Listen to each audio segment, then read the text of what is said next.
What is going on, everybody? Good night, my dear. Shannon is going to bed. So, as I am sitting here going through all the different things that I want to talk about after just coming back from a movie. So we're starting a little bit late, and I apologize for that. I had to go see a good movie. Just a good movie. Gotta go see good movies. But tonight I have something I want to talk about, which is kind of cool. I'll get this thing started, get this going up here, see if this thing will work. Hopefully it will. Let's see if we can get this going. Saw this thing that's one characteristic emerged as a significant predictor of success. And it wasn't social intelligence, it wasn't good looks, physical health, and it wasn't IQ. It was grit. Grit is passion and perseverance for very long-term goals. Grit is having stamina. Grit is sticking with your future, day in, day out, not just for the week, not just for the month, but for years, and working really hard to make that future a reality.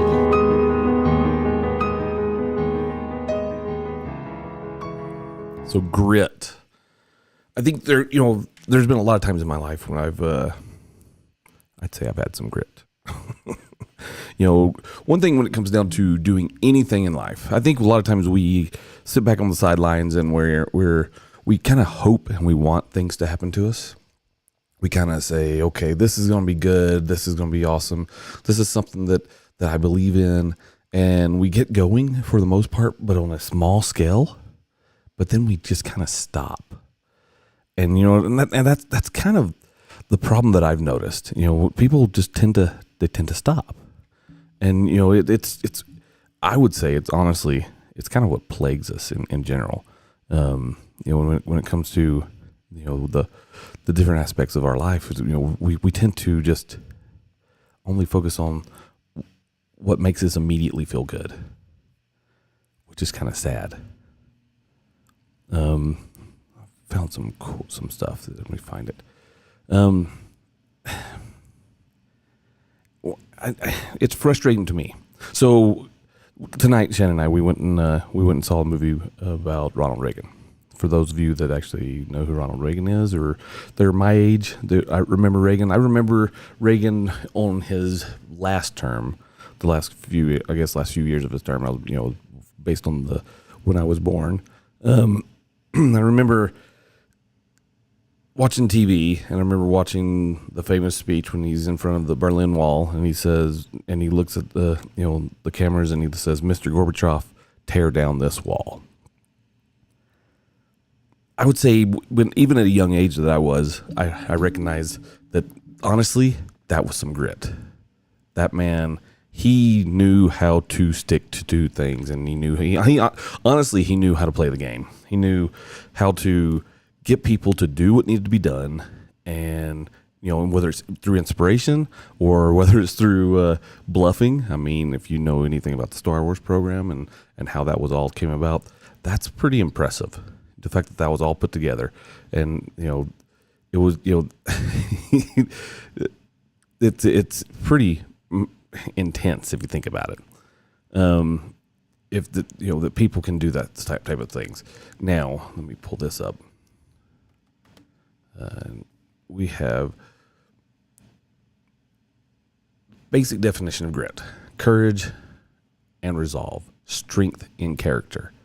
This is dictionary.com basically. But, when it comes to grit, as this video just decided, you can have a lot of things in your life. You can actually be some of the smartest people in the world, but you can have the intelligence, you can have the talent, you can have all these different things. But if you don't have the intestinal fortitude to do what's right, to push through and to make it happen, you're not going to get it. It's not going to work.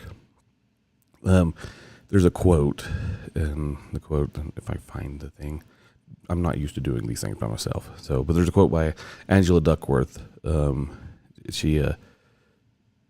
She says, she's basically in research. She says, grit is passion. Grit is perseverance. For very long term goals. Grit is having stamina. Grit is sticking with your future day in, day out, not just for the week, not just for the month, but for years, and working really hard to make that future a reality. Grit is living life like it's a marathon, not a sprint. How many times do we go through our lives where we're like, okay, I can do this, and we can say, hey, I did a marathon, I can do this, I can run all these miles, but but then on the other side, I think we tend to look at the life as more of that sprint. Okay, if I can just hurry to this end, it'll be good. But if you, I don't know if anybody's ever run a marathon.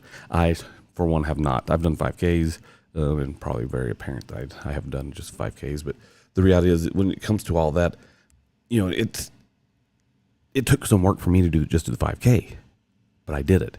I'm actually, in preparation of getting myself into better shape, because I would actually like to do a marathon in my life, but it takes time. So it's not going to be something I can just turn on one day and I'm going to do it. That's where, if you look at it when it comes to the talent side of it all, talent alone does not ensure success. There's a lot of people when it comes to the business world. My many years of being in business, I can tell you that there's, I have seen a lot of people who have very impressive resumes. They have very impressive ideas, but when it comes to actually getting the job done, they don't know how to do it. They have the talent to get to where they're at, but they don't have the skills to close the deal and make things happen. Success is not just a straight line. A lot of times we've all seen those motivational videos and motivational photos, and everybody looks at the success as, look at this, it's this giant mountain climb. I went up there, but they don't see the ups and downs of climbing a mountain. Living out here in Utah, we go on a lot of hikes, and we see and one thing that we do know, it's the follow through, it's the full-fledged hard work of going every mile that there is just to get things done and just to see things happen is what gets you through. It's the ups and the downs. That straight line is literally not where the successes comes from. But where major success, where people don't know, people don't see, the main success, where people get it, is actually through those failures. So I like to brag on my kids. I've had my boys play rugby. My older boys play rugby, and I think that when I never want to be one of those parents that said, "Hey, my boys are my biggest heroes," because they're not. My boys have hero qualities about them, and that's probably some people are going to look at that and go, "What do you mean your kids are not your heroes?" They're not. They're my kids. I love my kids, but they're not my heroes. My hero, and this is, some people may frown on this, some people may think it's naive. Some people may not even fully understand it. My biggest hero, if you're going to go to the comic book world, it's going to be Batman. But if you're going to go in the real life world, my hero is actually my dad.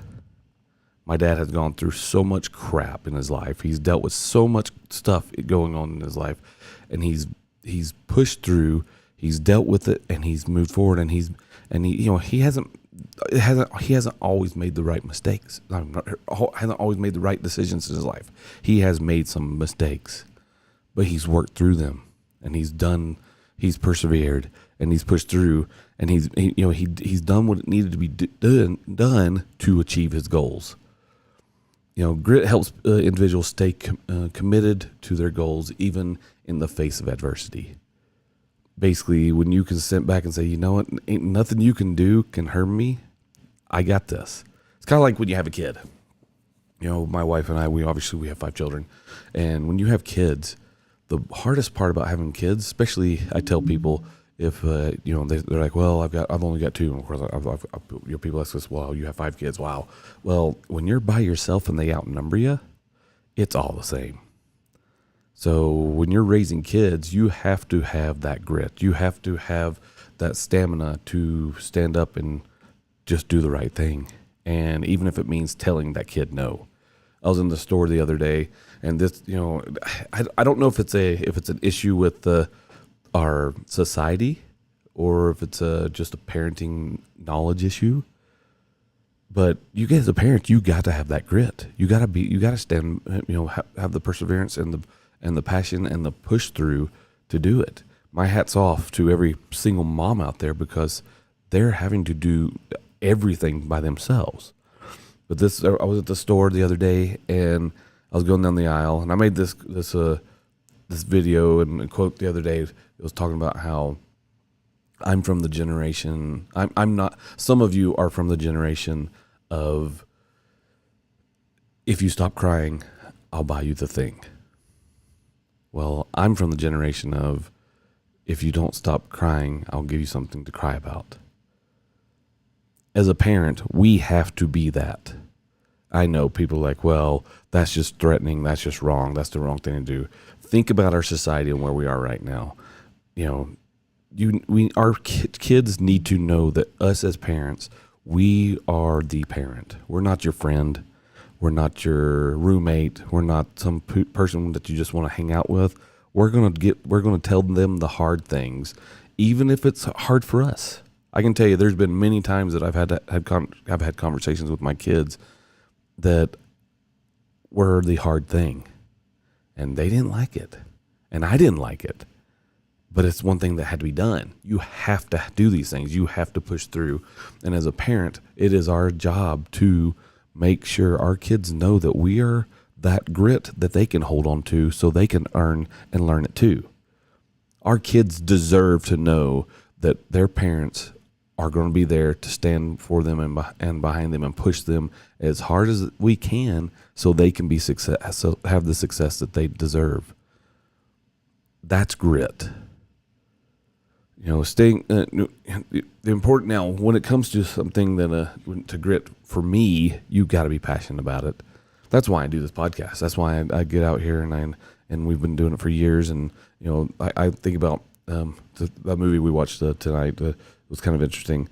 I think about Shannon. She's how she's kind of my Nancy Reagan on the really good side, for the fact that she pushed Ronald to do a ton of things. She was his support. She was his push through. She would tell him how it was, and he would take it and he would do it.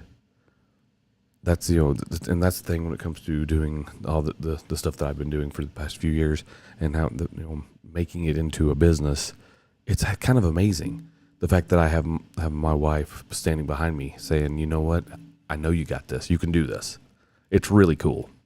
So if you don't have one of those in your life, you need to get you one of those. So that is that is the most biggest push and guarantee for anyone in their life. You need someone that can be there with you and push you and make you better.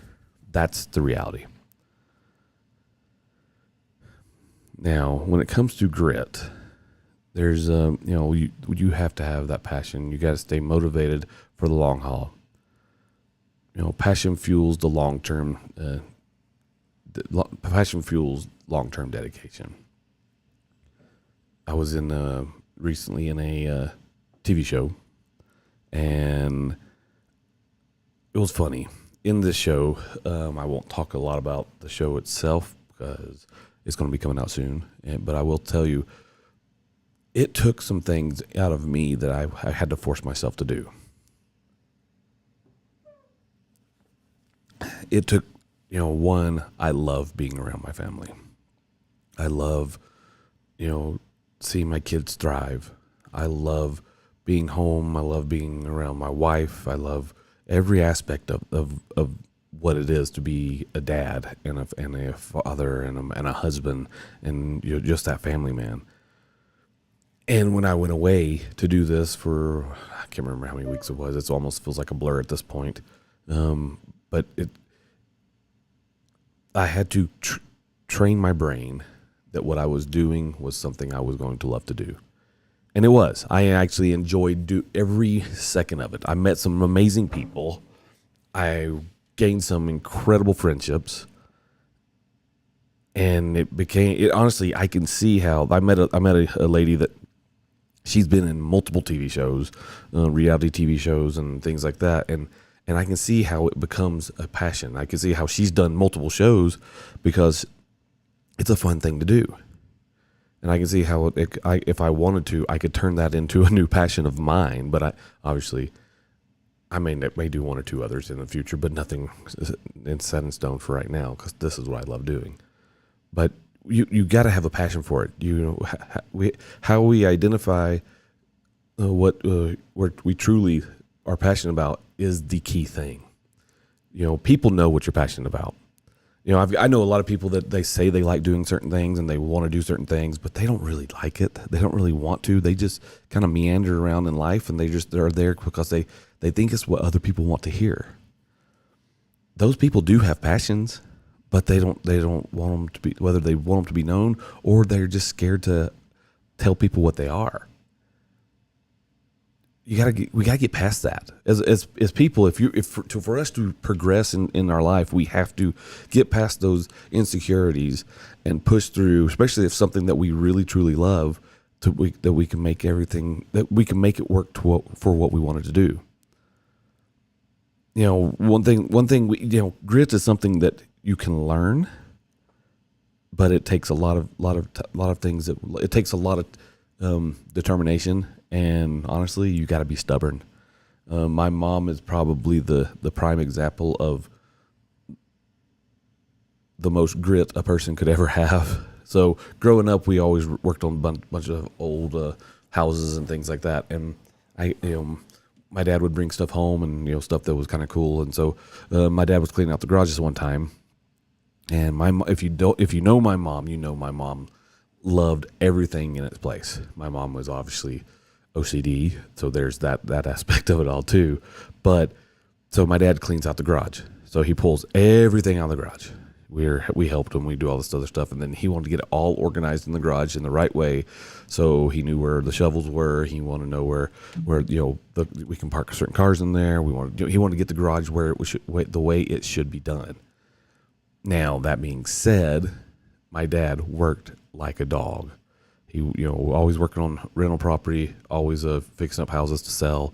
And so sometimes side jobs like cleaning out the garage did not always get finished. So the garage was all over the driveway. My mom wanted to park up at the top, closer to the house where she normally parks, but she couldn't. So the determination of my mom is, she had the motivation, and this is we'll call this one short-term motivation. She had the short-term motivation to get the crap cleaned up. So the shovels, no problem. The workbenches had wheels, no problem. Moving odds and ends around, no problem. But there came down to this giant anvil. My mom had the anvils in the middle of the driveway up near the garage, and without anybody knowing, my mom moved that anvil. I can tell you, I would struggle moving this anvil. It is so darn heavy and so darn big. But she had the motivation and I'd say the short-term grit, the short-term motivation to get it done, that she literally moved mountains to make it happen. So now when it comes to how can grit be learned? Well, nature versus nature. Grit is something you're born with, but you can also cultivate it. Some people, they just have that determination. Boom, I'm going to get this, and it's done. I saw that on this TV show that I was on. I saw the people that they were so motivated to do it and to succeed where they were, that it just happened for them. And in some cases, it was done on a very manipulative way, which is the bad side of it all, because they were manipulating people to the extreme to get what they wanted, because they were so determined to get it. Now you can take that to the wrong direction. But the importance of doing it is we have to be self-disciplined. We have to create habits that support our perseverance. So if that means if you want to learn grit, but you don't know where to start, honestly, simple as waking up every morning and making your bed. If a person gets up every morning and they make their bed, they will have the determination to do more things in the day. Their day actually tends to go a lot better. There's actually a general, I can't remember his name, but he actually he said it perfectly. If you want to change your life, you get up and you make your bed. That alone will help you get more determination, more perseverance to get what you need in life.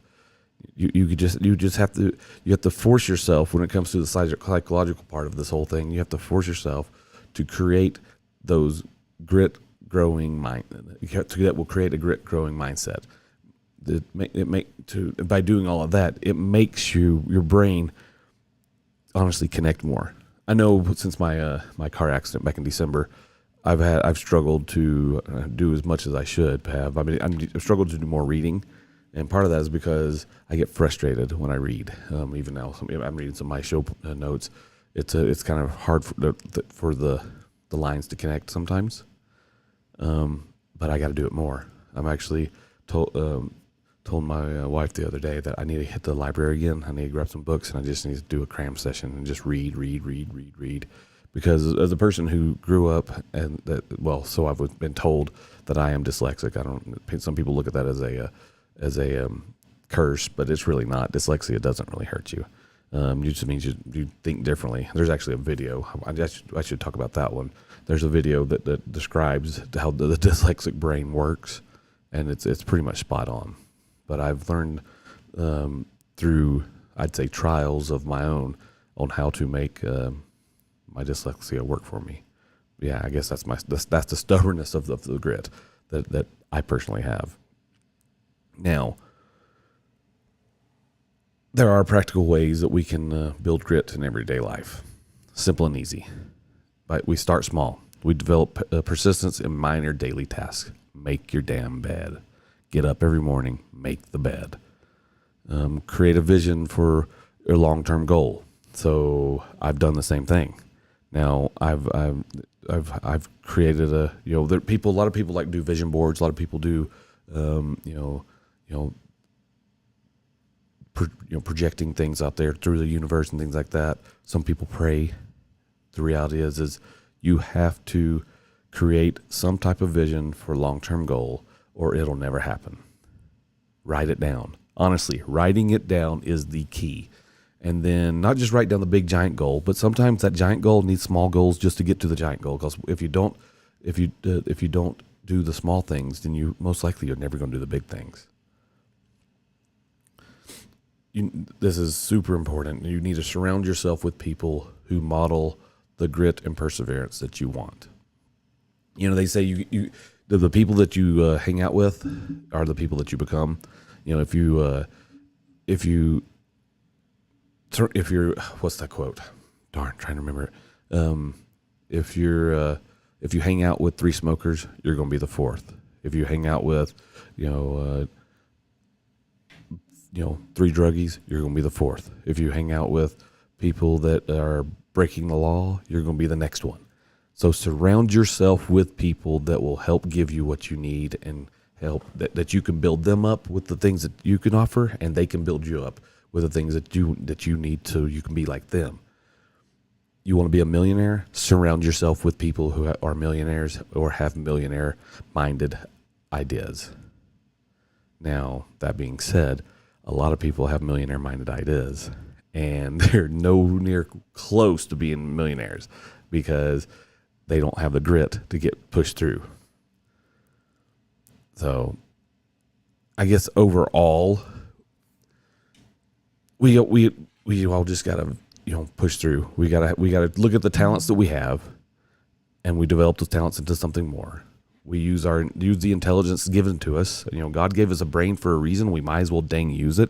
And if you don't use it enough, or you're unknowledgeable about something, then as simple as go to the dang library and read it. Go Google things. I mean, we have YouTube. We have so many different things in our life nowadays that can bring us to the knowledge that we don't have. I tell people I'm no mechanic, but I can watch a YouTube video.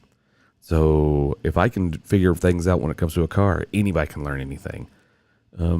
the reality is anyone can do this. You can do it. Create the habits that you in your day that will help you achieve your goals that you want to have in the future.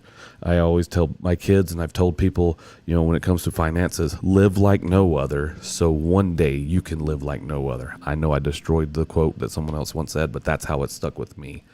And all in all, it can be done. Grit is important, but not everybody can achieve it. But it is important, and anyone and everyone out there who wants to choose to do it, they can do it. But it's all up to them. Anyway, I'm going to take a quick little break here for a second, and then I'm going to actually go to Instagram, and we'll see if anybody wants to jump on and have a call. So give me just a minute, and I will be right back.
Back over here, we are up on Instagram. We are live. We've got people where they can jump in and talk, and let's see what we get. So if you're on Instagram right now and you're following me, let's if you want to talk, just jump on here. Let's have a conversation. If you want to go live, we'll get you added to this thing, and we'll make sure that what you have to say has some quality. I mean, honestly, you got something to say. Let's talk about it. Does not bother me. How are you doing? Why don't you jump on here and let's have a little chat. Doesn't bother me. Just going to do this every night for a while, so we can build up a nice little group of a community of people that want to just talk about problems or talk about something cool or just tell me what's going on in your life. Let's do it. I'm 100% game for anything and everything of that. So hopefully everything is good with everybody. Hope everybody's having a great evening. It is 10:40 at night. I mean, got to do something, right? Let me get on here. Anyway, so just finished up a little thing that I put together about talking about grit. It's interesting. I see a lot of people in life that they just sit back and they just kind of coast along. Why do you think we have an epidemic of people just that coast along? I mean, to me, I think part of it is financial stuff. We get so burdened down with having to sit back and make sure, okay, we got to get the power bill covered. We got to get all the anything and everything else covered that's happening out there. But we don't ever. I think we get so bogged down in life that we just forget about our future goals and the things that we want to do. And we settle for that 1 day vacation that our job gives us, or not 1 day, but that 1 week vacation. We're like, okay, this 1 week will be good enough for me. But it's hard. I don't know. That's my opinion. So you want to jump on here and let's talk and have you on the live stream?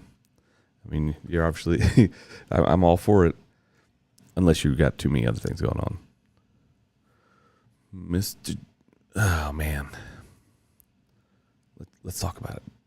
Let's see if I can invite you, and you can turn me down. Obviously, let's see what happens. Yes, no, maybe.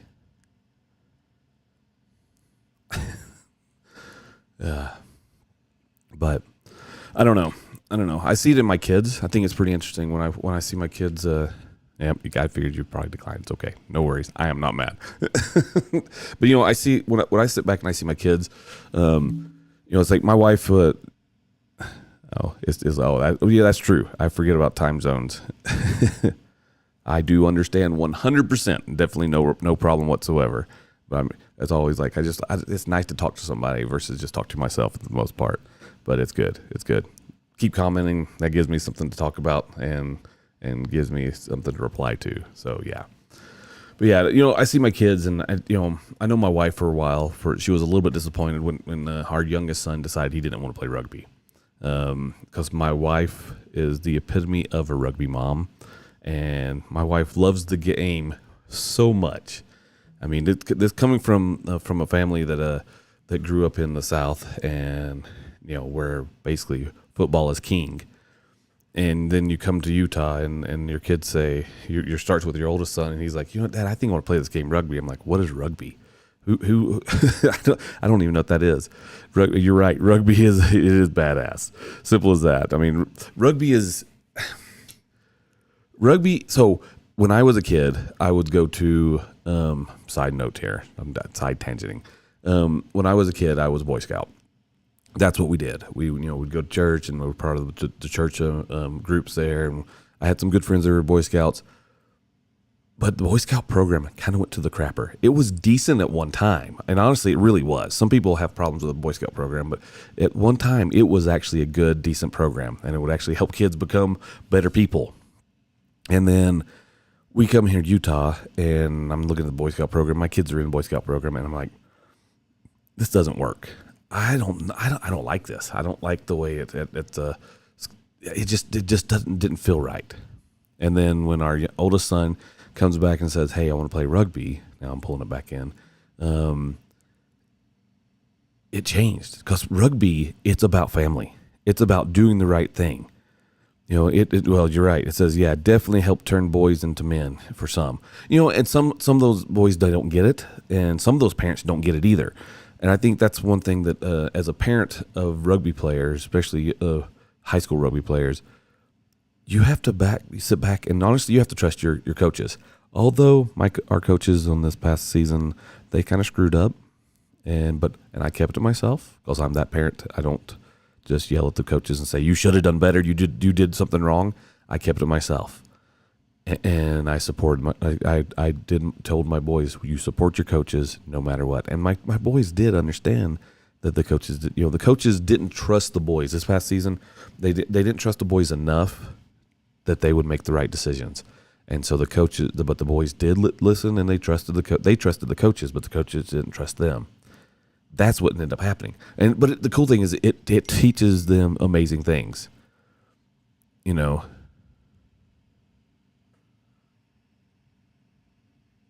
So sorry, I just distracted by text messages. We have a family group chat, and my wife sent a text message to everybody because she needs things to get done. Chores are important. But yeah, I mean, what I've seen in the rugby program, at least the program that my boys are in, the coaches are learning too. And as a parent, that's one thing we need to make sure we trust our we as a parent, we trust the coaches that they'll push our boys to their fullest to achieve what they need to do. Now, what rugby has done for my older two boys, and honestly my wife, it's taught my older boys the importance of family, the importance of doing what you're supposed to do. Me as a parent, and my wife as a parent, we've always told our kids to do the right thing no matter what, even if it hurts you. That coincides with exactly what the mantra of our rugby team. Those coaches expect the boys to do what's right no matter what. And that's, to me, that goes way beyond the Boy Scouts. Boy Scouts taught us to do a lot of cool stuff. Yeah. Same. Yeah. I mean, well, you had great parents then. I mean, not every parent has that ability to give the information to to portray that information to their kids like they should. So it's hard. So this, give every parent a little, what's the word I'm looking for? One thing that I think kids need to understand and they need to do, they need to sit back and say, you know what? I need to cut my parents a little slack. Of course, as parents, we kind of we're kind of the gods of our children in many cases. That being said, if you're the god of your children, that means you're infallible. But the problem with that is we're growing up just like you are. When I was 23. Yeah, 23 going on 24, if I'm doing the math right in my head, when our first child was born. And I was a kid. I was a baby. Of course, I wouldn't want to have a baby now at age 46, but I was a baby. I was a child. And I sit back and I'm like, man, the fact that I as a kid was able to raise such amazing kids, that tells you that there's a God. The fact that I can have such awesome children and they're not perfect. I mean, nor am I. I'm not perfect, nor should I ever expect to be. I can do my best to get to that point, but I'm not going to, I don't think it'll ever happen. But the fact that I can sit back and go and look at my kids and go, we did decent. We did. I say my wife. I was gone a lot, traveling, working, trying to provide for the family. But man, the stuff that we went through when we were first freshly married and having kids, and I mean, truthfully, went from the day that I was married, from the second that my wife and I eloped. No, this is not the reason we eloped, just so everyone is aware. We've talked about this. This is in a previous podcast, but we had a child 9 months later. We had a honeymoon baby. As long as you're happy with your kids and happy with how they turned out, it means everything. No, you're not wrong. I mean, seriously, raising kids is hard. Being a parent is hard. Being a kid is hard. I had a conversation with my dad the other day. My mom passed. I've talked about this before. I guess I'll keep talking about it till I fully work through it in myself and my brain, and it may take years. Who knows? But it'll get better over time. But my mom passed back on June 19th, and my dad, he's struggling. He lost a wife of, yesterday? What's today's date? Yesterday would have been, or 2 days ago, 2 days would have been their 65th wedding anniversary. My parents, I've kind of lost track of train of thought on this one, but my parents, they raised 7 kids. And they went through some stuff. Not easy stuff, not stuff. I mean, I think it's all relative though. When growing up, my parents got married when they were super young. My dad was 19. My mom was 16 when they got married. I mean, I jokingly told my dad, I said, any other time in history other than like 1959 when you got married, technically you would probably be put on a registry. Because my mom was 16 years old. I can't even imagine any of my kids being married at 16. That is that's wild. That's wild to even think about. But the fact that my parents did that is crazy. That is insane. But as a parent, as people who fall in love and people that just live life, you work it out. You figure it out. I mean, that's what my wife and I have done. We don't always have all the right answers. We don't always have all the perfect thing to happen. As a matter of fact, it's literally the polar opposite of that when it comes to our lives. We've gone through some major stuff that's I would say given us setbacks in our life, but come to turn around and here we are. We've been married for 23, almost 24 years now. It's insane. How you doing, man? What is going on? Just talking about random things that pop into my brain right now until people jump on here and want to do a live with me to talk about whatever they want to talk about. So let me throw that back in there. Anyone that wants to jump in and do a live stream with me and talk about stuff, I'm all ears. I can talk about the stuff you want to talk about more than I want. I can talk about the stuff I want to talk about. I can talk about anything. You know, again, I was talking about my kids playing rugby and how great of an example they are to me when it comes to sticking through things and going through the grit they have and the hard stuff, and how my kids are great examples. They really are. I mean, have they made the decisions all their life? No, but guess what? There's always doing better. That's what it comes down to.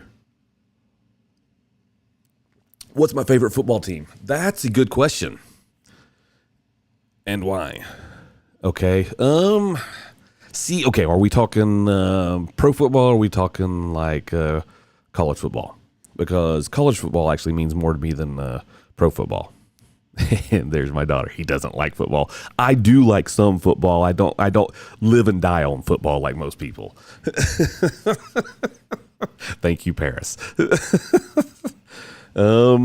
I would probably go to, my favorite football team would be the Georgia Bulldogs, because I'm from Georgia, and I remember seeing them play when I was younger, and I remember going out there to watch them, so that's pretty cool. So there's that. Yeah, so Georgia Bulldogs. I mean, is there any other football than SEC? That's the real question. Most people will try, especially out here in Utah, they disagree. Most people die on the hill of the Utes or die on the hill of BYU, but we all know that those are just like they're good high school football teams. I mean, I know football teams and high school football teams in Texas that could beat both of those teams. But that being said, yeah, people get mad at me when I say stuff like that. But there we go. Top 3 favorite snacks when I was younger, like go to midnight snack. When I was younger, now I'm going to age myself, because honestly, it was whatever we had in the house. When I was a teenager, then my go-to would probably be a Snickers bar, and Snickers bar. I did like Werther's Original Candy. You know, the as my kids call it, they call it old people candy now, but those Werther Original candies, those are good. Snickers bars, they're good too, and I did like Twizzlers.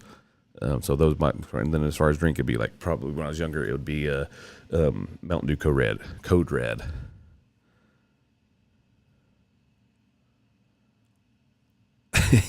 That's a good idea. You know, being 15, you probably don't want your parents to question things in the morning. You know, so my motivation for doing this late night live streams is kind of cool. When I was a teenager, I was there was a teenager. I'm going to say teenager. The years have gone, and no sweet tea. No, I'm not a sweet tea fan. I do like some good lemonade. But when I was a teenager, there was a radio show called Love Lines, and we'd always laugh about it, because people would call in, and they call in about some of the most random things in the world, and they talk about, you know, whether it's sex or whatever. They talk about whatever. That's kind of what I'm trying to do with this, which is, for me, kind of cool, fun to do, because I like talking to people, and people are amazing. So here I am. Yeah. Not that you wanted to know that, but that's kind of like, but I think the problem with that is, I guess, kids back in my day, we were the kids that our parents didn't really, you know, they had to make commercials for TV with celebrities asking them if we would, asking if they knew where the kids were. So there's that. Yeah. How about Arnold Palmer's? Honestly, so here's the thing. I don't even know what Arnold Palmer is. There's that. I'm sure it has probably like iced tea with lemonade. I'm guessing that's probably what it is. No, I'd rather just have the lemonade, to be honest. Let me look that up. Arnold Palmer. What is an Arnold Palmer? That's sad that I'm actually going to Google this, but hey, whatever. And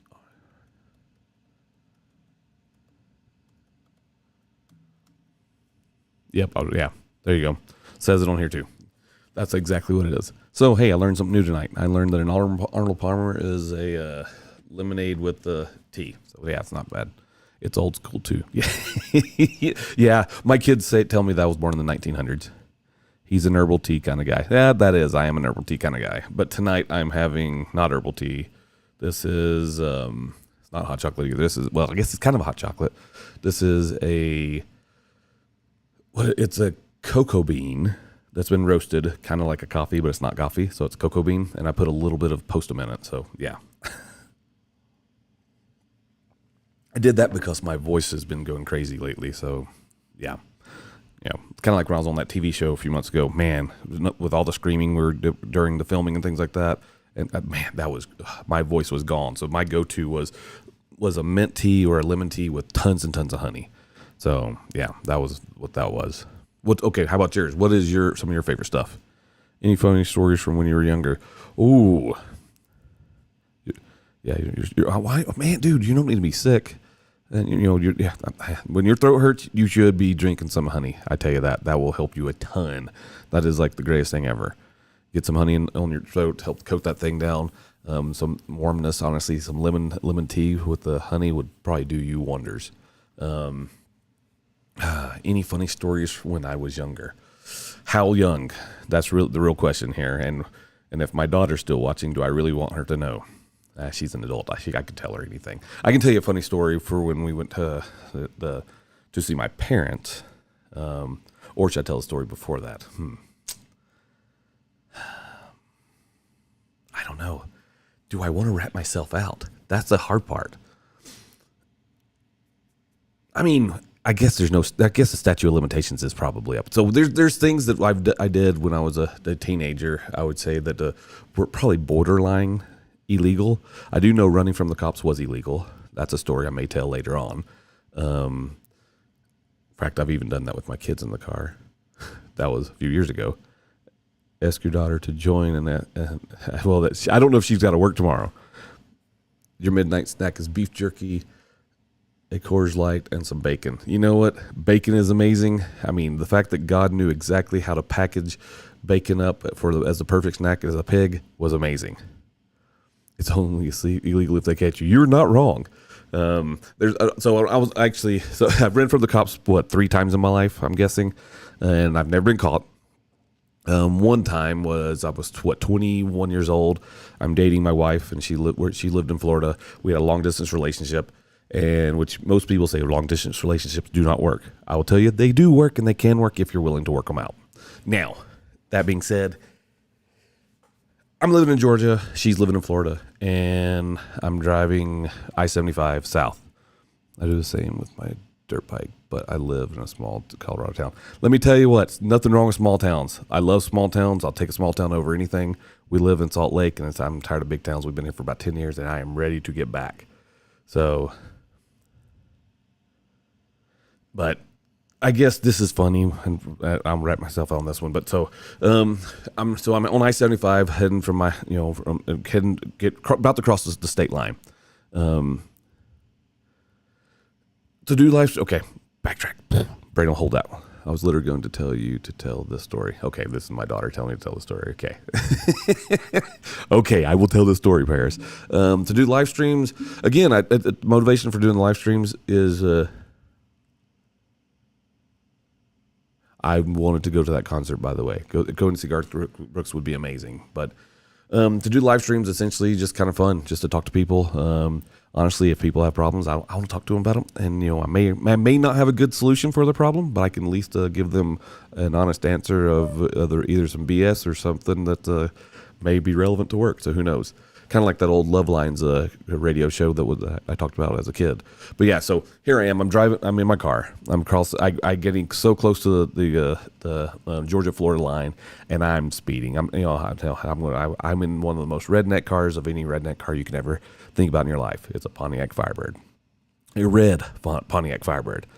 I'm driving down I-75. I'm doing probably 90 miles an hour. Speed limit's 65 at the time, especially when you're crossing the state line. So I'm going and I crossed that state line, and I look to my left. Oh man, I got blue lighted. That cop was sitting in that middle, and he was ready to get me. He blue lighted me, but there was other cars behind me, And so they slowed down real quick. So they didn't, but I was in a red car, so I'm getting pulled over.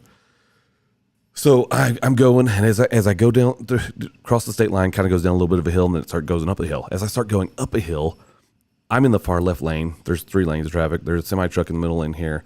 And I look ahead, and I see another Firebird. No joke, no lie. I can't make this crap up. This is legitimate, real. This is something that only the stars can align for this. And I probably need to find the person that this happened to. And whether they see this on the internet or not, they're going to know it was me at this point. And they probably served some time because I gunned it. I dropped my Firebird and down. I was end up going to about 120, 125 in my Firebird. It was not the fastest car in the world, but it was good, right? And so I'm driving, and because I saw that Firebird in front of me.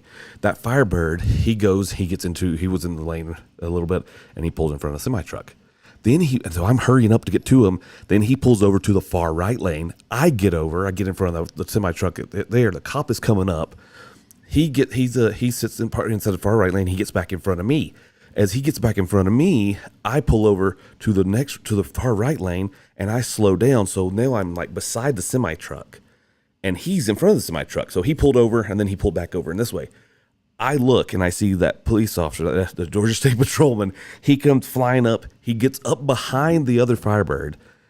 Blue lights him. The Firebird's freaking out a little bit. I back off a little bit, and I get back behind the semi-truck to hide a little bit. So that Firebird gets over into the far right lane where I was at. Now I'm behind this semi-truck in the middle lane, and then as I see the cop pull over to behind him, I pull over to the far left lane again and get up on to the left side of the semi-truck. I know that semi-truck was probably dying. The driver was probably, losing it all because he's seeing the Smoking the Bandit crap happening in front of his face that never ever happens.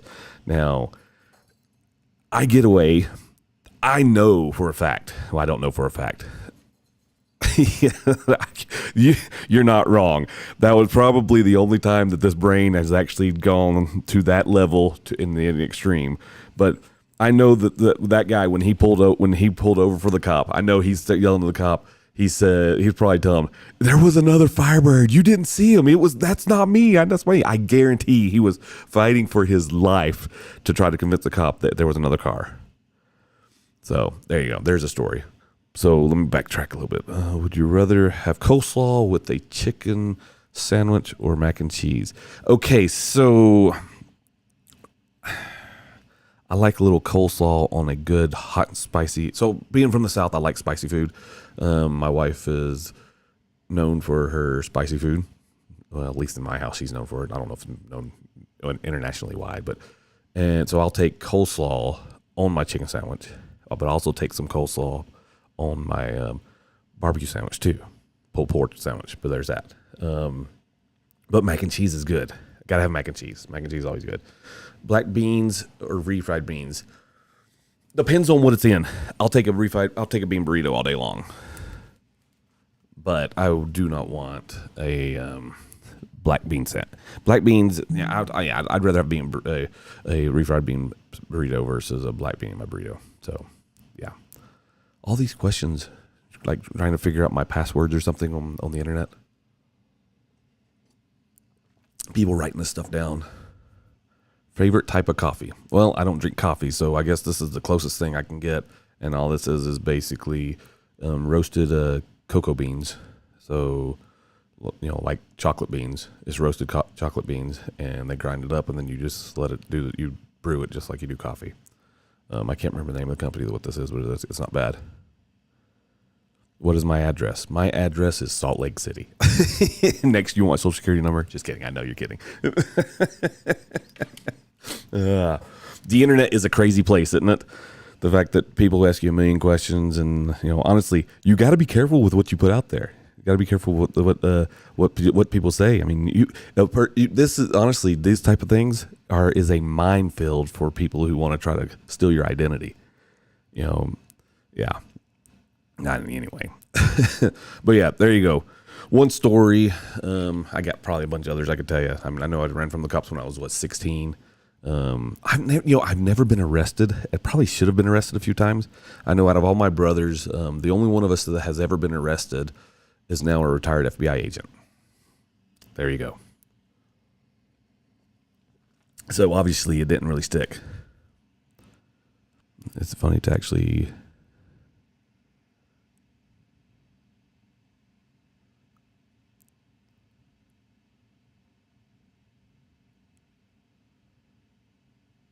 I'm sure they got amazing stories too. I mean, honestly, if you look at it with it's kind of cool where people come from. My opinion. People are the background of people, where they come from, what they've done, what their family histories. I was looking at my family history. Just a family tree. It is amazing. Have I ever been in any fights? Verbal or physical? Verbal, I've been in a few. I've been married for 24 years. Trust me, there's been some verbal fights, and I know when to say I'm sorry and that it's my fault. So there's that. Any physical fights? I would say yes. I have been in some physical fights. When I was a teenager, I rollerblade a lot. And in our town, there's a bunch of hills. That's actually a good story too. I could tell you about rollerblading and getting clocked by a cop. But I was going up to my house on my rollerblades. A buddy of mine was with me, and he so the skaters hated the rollerbladers. Of course, I don't know why that was the thing, but apparently that was the thing in the 90s. If you were a skater, you always had to hate the rollerbladers. So to all you skaters out there that hate rollerbladers, sorry, you got a problem. What's my favorite liquor? I don't drink. So I would say probably no liquor. And my buddy of mine he got to the top of the hill, and there's this group of these skaters there, and one of them just out of the blue pulls out his fist and just socks him right in the head. So Trey goes down, and he falls down. I grab the guy and I push him back because I'm like, I see what's about to happen. And then Trey jumps up, as Trey does, and he beat the living snot out of this kid. So that was Trey. That's about as far as I can go into as a worst fight I've ever been to, because I think most of the time fighting is stupid. I'll fight for my family. You come into this house, you're not going to leave the same way. You're most likely going to leave with a in a body bag, but that's another story. So yeah, what liquor? Heineken 0%. I don't know. Is there no alcohol in there? I was a skater, but it was before rollerblades. I do know the guys. People talk about Lords of Dogtown. I know those guys. I worked for a company out of New Jersey that they made skateboards and bicycles and things like that. And I knew those guys. Those guys are pretty amazing. The things that skateboarders can do, holy crap! I could be on a rollerblade and go around. That's about it. I'm a glorified skater, just regular roller skater. That's all I was. But yeah. So, but yeah, rollerblading was a thing back in the 90s. But I digress.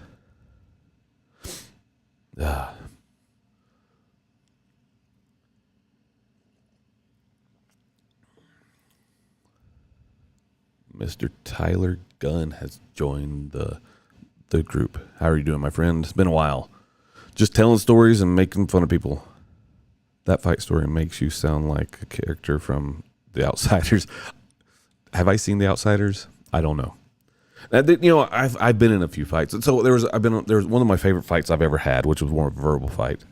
A wise man once said, "A man who apologizes when he is wrong is honest. A man who apologizes if he's unsure, if he is right or wrong, is wise. And a man who apologizes even when he knows he's right is a husband." That's the truth. Was almost pro, but snapped my arm and was in a cast for 2 years and I found okay. The Beast 91. If anybody doesn't know, the man has some amazing. His Suburban is the most beautiful thing I've ever seen in my life. I've only seen pictures. I've never seen it in real life. I need to go see it in real life before I move. But yes, yeah.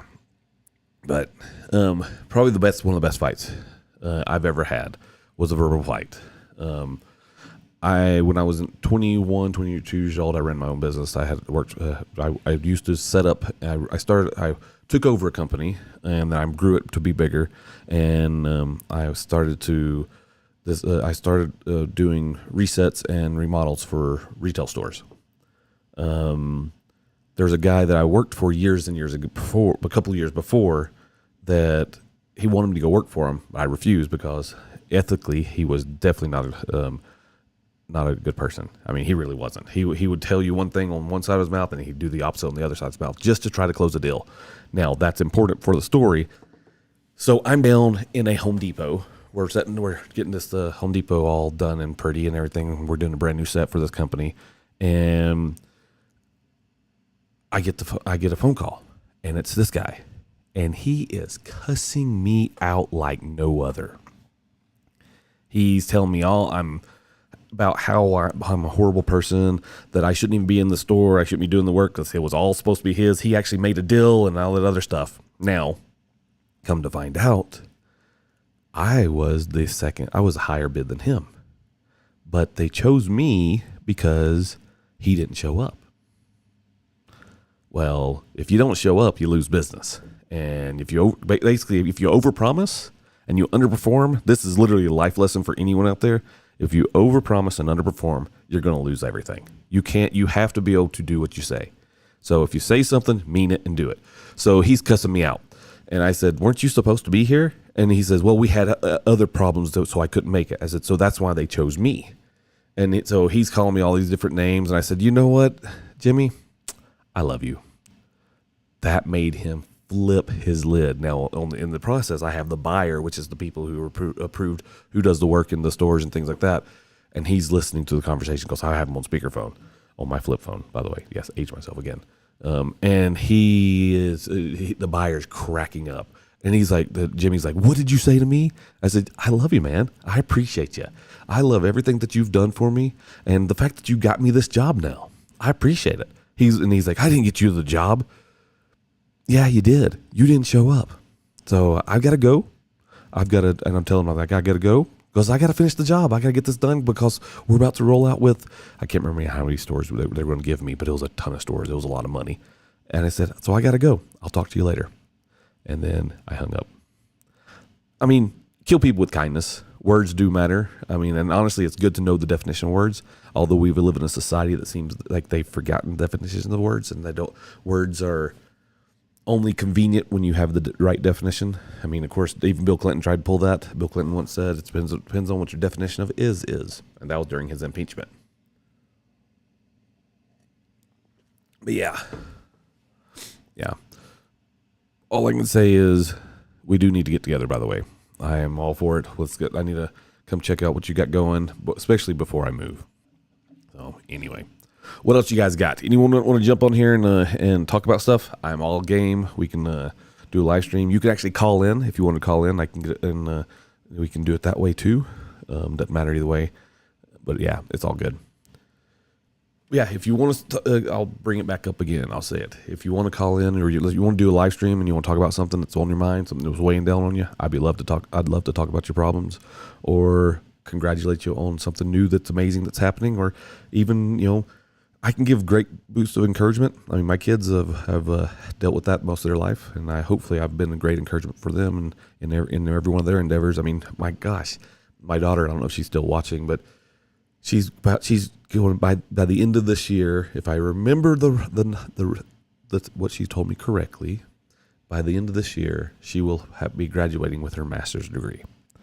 Holy crap. That is awesome. Where are we moving to? I am moving to Tennessee.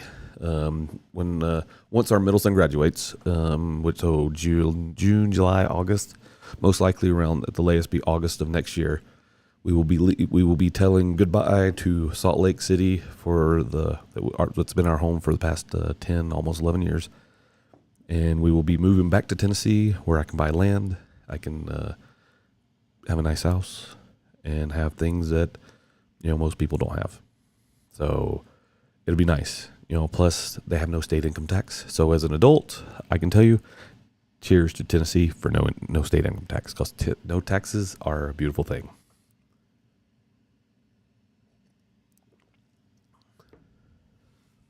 Yeah, I mean, Tennessee's awesome. I mean, so we lived near Nashville before we moved here. I always tell people Nashville because no one knows the little towns what we've lived in. But yeah, we lived near Nashville for several years. Our kids went to school there. Actually, that's where Ethan was born. Our youngest, he was born in Tennessee. So we have children born in multiple states. You should go to the Air Force Academy, by the way, and become a pilot. I have a nephew in the Air Force, and a nephew, he's actually going to flight school. Also have a nephew that is in the Navy, and they all want they can fly. I mean, one nephew can fly helicopters right now, but he's actually getting ready to learn to fly the big planes, which is awesome. So yeah, that is awesome. Again, hats off to all our military, because oh my gosh, you guys are amazing. You do things that I wish I probably should have done when I was younger. So I can still get a pilot's license, but there's no way the military's going to take a 46-year-old man. But yeah, it's all good.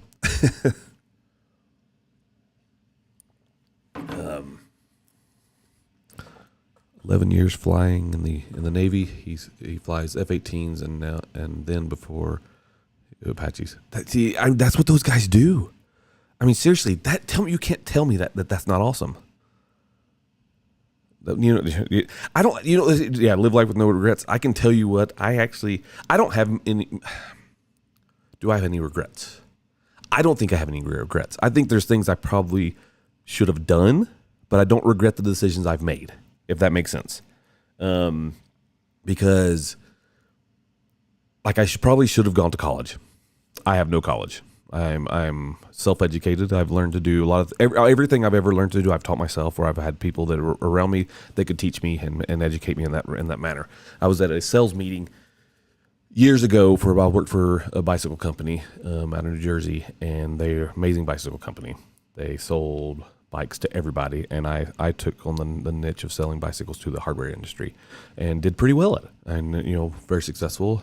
I call myself successful in that one. And I was at a sales meeting with those guys, and I had there was one of the guys that he ended up being my new boss a couple of years later. But we're at the sales meeting, and everybody's sitting in that meeting. They're talking about where they went to school, and so slightly embarrassed a little bit by it, but I'm comfortable in it myself now that it's been many years. I don't care, whatever. I want my kids to get a good education, and I think it's important to get an education. I don't necessarily mean they have to go to college. Just means that whatever they're going to go into, they need to get as much education as they can to achieve the goals that they need to achieve in life. So that's that. So we're at the sales meeting, and we're eating at this dinner, and it's going around. Everybody's like, "Hey, where'd you go to school?" And it's going around the entire table. And there were some people that worked for the company. One person worked, if I remember right, he went to school at Harvard. People were going on naming all these different schools and what their degrees are in. I let it skip over me purposely. Because I didn't want to talk about it. And went all the way around, and then when this guy noticed, he's like, "Hey, Devin, you didn't get back to him," because he started it all. And he wanted to embarrass me. That's what his goal was. He felt like it was important for him to be the big man in charge at the time. And he's like, "Devin, you didn't tell us where you went to school." He goes, "You're right, I didn't." And my boss, amazing guy, he interrupted me, and to save me some embarrassment, because he could tell that I didn't want to talk about it. And he says, "Devin didn't go to school." And I'm like, "Yep." And he's like, "Is that true?" I'm like, "Yeah, that's true. I didn't go to school." But he goes, "Then how'd you get this job?" I'm like, and then he interrupted the guy again, interrupted me again. He says, he got this job because he knows what he's doing. He goes, "Now, I wasn't going to do this until tomorrow, but I'm going to say that this way, out of the sales numbers, Devin's on the top right now. He's selling like no other." So with all that said, doesn't matter where you went to school, as long as you can hone your craft. If you can learn that craft and do what you want to do, you can do it. And that's essentially what my boss was saying. Yeah, let's do it.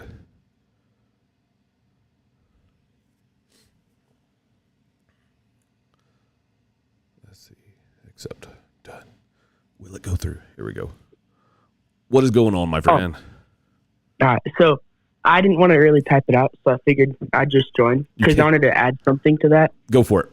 But I was listening to a podcast, and there was this guy, and he was talking about if you get a job and it requires a degree, like that's not always the case. But because like if you say that you will spend 4 years in this company with and be the like and be the like have the like it or like earn the least amount of money there, you can be the least like I guess financially demanding employee there. And if you say that you'll spend 4 years there and you will learn everything that you can about the company, that will do so much more for you than like getting your degree from some like outdated textbook that you don't always need to learn from. Because if you really spend time learning about that industry, it teaches you more in that specific like niche almost than college would. Well, you're absolutely right. I mean, here's the thing: is college is there for a reason. You know, I want my doctors to go to college. I want them to know everything there is about anatomy, but I also want them to know how to cut on a person and know how to do those things, because and that takes experience. That's why, honestly, being a doctor, it's called practicing medicine, because they learn all the book stuff, but then they have to physically do it. And what you're saying is, you know, if you spend 4 years, you spend 4 years in college learning book smarts, or you can spend 4 years and be mentored. I mean, let me tell you, getting the right mentor in your life is everything. It is literally everything. You know, if you the people you hang out with, the people that you do things with, can change your life in a million different ways. And if you hang, that's why I always tell my kids it's important to who you hang out with, who you talk to, who you associate with, because if you hang out with the wrong people, you'll be associated that way. But if you find the right business mentors, those guys will help you become what you should be. Those people will help you, you know, be that next millionaire. If you hang out with the 3 druggies, you're going to be the 4th. If you hang out with 3 millionaires, you're going to be the 4th. That's the reality when it comes to life. So again, learning the craft is half the battle. And you know, if you go get a job and that job requires you to have a degree, sure, you got to get a degree. I mean, that's part of it. But the reality is you still have to put in the work. Mm-hmm. And like, even the boss that's interviewing you has got to be like, well, you know, maybe this guy knows something, so I might as well just try to give him a shot. And then, because like, it's hard to absolutely say no. You can say like, and they most likely will say like, well, we can try, and then that's where you really prove that you can do something. Well, you know, the thing is, if you have the right person, they're hiring the right people, and they're willing to give people chances. I believe in chances. I think if we give people chances, they will perform well, especially if they have doesn't matter what industry you're in. If you give someone a chance and they promise you, you know, I will say I like Gary Vee. He's not my favorite person in the world, but Gary Vee, he gives people chances, and he's like, hey, you came to me, you stuck your head out, I'll give you the chance. And then when they perform well, I mean, the story now, I don't know if you know who Gary Vee is or D-Rock. D-Rock is like essentially like his go-to man now when it comes to business. The dude said, "I'll do this. I'll make it happen." That's how it works. We need to find people in business that will. Who's Gary? We need to find people. When you guys become masters of your industry, always remember to give people a chance. That's the way I look at it. I mean, and for what you're doing, I mean, you said you were 15 years old. Mm-hmm. Being 15, you got your heads on your shoulders. Pretty good, man. I'll tell you that. The reality is, you just got to, you know, keep studying hard. That's the key thing in life, my opinion, is you have to study hard. I'm 46 years old. My education went as far as being homeschooled and graduating from high school, and so I'm literally self-taught in almost everything I can do. I'm homeschooled right now. Nothing wrong with that. I mean, tell you, some of the smartest people I've ever met in my life are homeschooled, and part of that is because homeschoolers, you learn how to study by yourself. You know, that's what. So me growing up dyslexic, I learned my reading was not the greatest in the world. It's still not where it should be even now, but I do read all the time. But the key thing for me is continually to do it. And so that's why a lot of times I'll memorize stuff instead of that I read, so I can, you know, say it again. Because if I have to read it in public, that scares the living crap out of me. But it's good. Yeah. dude, you got you got this. I have like very, very bad ADHD, and that has nothing really to do with it. I think part of it is a little bit self-prescribed. Okay. But there's another part that's it is a real thing, but it is another thing with like homeschool is mainly like public schools and even private schools are made almost for like those like perfect students, the hand raisers, and like the kids who are pretty much perfect. Well, but like the schools in general, how they were essentially designed was to create workers. The reality is that's what they were there for, is to keep people within a certain mold and get people trained to do certain things in a certain way, and that's it. They, if you're a free thinker, if you're a person who thinks outside the box and thinks about faster and better ways to do something, honestly, regular public school is not for you. Now, I'm not telling people to quit school. I'm telling them, do what you have to do, because honestly, my kids go to public school, but do what you have to do to go to public school. But then just to get past it, get out of the school, get out of the system, because you need to graduate. You need to have at least a high school diploma. That is the least a person ever needs to have in their life. But then on the other side, you need to continue to educate yourself and do things that you want to do. I mean, honestly, that being said, I don't think everybody is meant to do and follow through with their dreams. And that sounds horrible to say that. But the reality is, it's okay to have a dream. Like, I had a dream once that when I was a kid, I wanted to be an astronaut. I'm obviously not an astronaut, but sometimes dreams are just dreams. But I feel like that's like the standard kid dream. Well, yeah. I mean, we all have dreams. I mean, at one time I was a dinosaur as a kid. I mean, when I was 7 or 8 years old, I remember being a dinosaur. But does that make me a dinosaur? No, it didn't. But I think when it comes to realistic dreams in life, honestly, what I'm doing right now, I've been doing this for, of course, the live streaming part is a whole new world for me, and it's kind of cool because I get to meet new people and talk to new people. But this whole thing that I'm doing now this has been my dream for years. I've always wanted to have a podcast. I did the YouTube thing for years. Actually, had a channel that went pretty big, and then YouTube killed it off for some reason.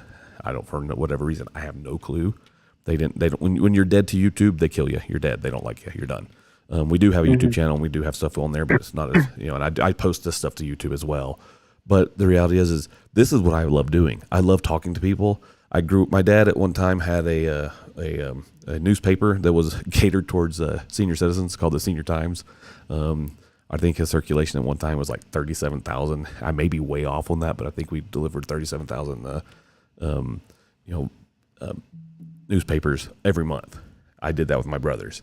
So I loved it. I love the whole media idea. So I kind of can say I'm living my dream now, but it's in a total different way, and I'm doing it, in a media way, which is kind of cool. So, yeah, you're not wrong though. I mean, go back to what you were saying. 4 years of learning about a company versus 4 years of school. You're going to be the master of that company in no time. Have you seen the what's that? It's a Flamin' Hot. I think the movie's called Flamin' Hot. It's on Hulu. It's about the inventor of the hot Cheetos. I haven't heard of that movie. Is pretty darn inspirational. It's insane, especially how the old Cheeto that's decided to use the Flamin' Hot recipe is really, really cool. So I highly recommend that one. I mean, I like inspirational stuff. So, but that's kind of cool. And like even about like the college stuff, I know it's like super out of the blue, and it's just like it's not out of the blue, but like it's crazy because a lot of people don't believe it. But like, so my great grandpa, I don't really know if he went to college or not. He might have, but at one point he had coached some basketball team in Austin. I don't know if it was either Westlake or it was actually UT. Okay. But he had this player named Glenn Bell, and he was actually the one who reached out to my great grandpa and said, "Hey, I have this huge idea to start a business," and my great grandpa knew about that stuff. So they worked together, and they actually made Taco Bell together. And then I want that. Want that to be a complete true story because that's awesome. And you can look them up too later, but So the guy, yeah, Glenn Bell, he was like a severe alcoholic. Okay. So he ended up dying, and my grandpa or my great grandpa got the whole company. Wow. And then my grandpa didn't of course he got money from his parents, but they were super strict on like, you've got to make some money on your own. So he tried to go to TCU, but I'm pretty sure he couldn't afford it. Right. And so he didn't get a college degree, but he told my great grandpa like, hey, I want to learn this. I'll do whatever I can. So he sat in the kitchen making tacos pretty much all day until he was almost better than everybody else working there. And it mostly went unnoticed until there were people like congratulating him on how well he was doing. Right. And then my great grandpa had like given him some higher position as like corporate manager or whatever. Okay. And then my great grandpa ended up dying, and he got the entire business. Wow. So this is similar to if you need to go watch the I think it's called Flamin' Hot. Just look up like the Hot Cheeto movie, and essentially the guy that ended up giving them the recipe, he became one of the I don't think he became a CEO, but he became one of the directors of the company at Frito-Lay. He was the janitor. He was literally the janitor. And he was begging. He couldn't keep a job down. He had been doing some. He had been in some rough stuff in his life and things like that. But he changed his life completely, and it's proof that if you have passion and you have that grit behind something, you can do anything. People discount it like crazy, but that's the truth. That's how that works. Oh, and then you can look him up. His name is Dirk Dozier. DIRKDOZIER. He's tried to remove a lot of stuff off the web, but he still also has a lot. It gives a lot of information. I can type it in the chat if you want. I got it right here. But he then essentially became the CEO of Os Taco, which is pretty much a big corporation who now manages pretty much almost every fast food chain in Austin. Okay. Very nice. I'm looking at it right now. But yeah, so like he up to one point owned hundreds of Taco Bells in Texas and a few like Pizza Huts and stuff, but he ended up selling all of them. Well, he still kept the land. A lot of those. So what kind of business is McDonald's? Do you know what kind of business McDonald's is? I don't really know. So what's the first thing that usually pops in people's mind? Their burger. It's a burger joint, right? They sell burgers. Mm-hmm. Actually, McDonald's is not a burger place. They're a real estate business. Okay, so that makes okay. So what happens is they sell the franchise off, but they basically hold the rights to the real estate, and then they lease the real estate to all these people to have the franchises, and then that's how that business runs. And the people make money off the franchises, and they make a ton of money off the real estate. That's literally the business of McDonald's.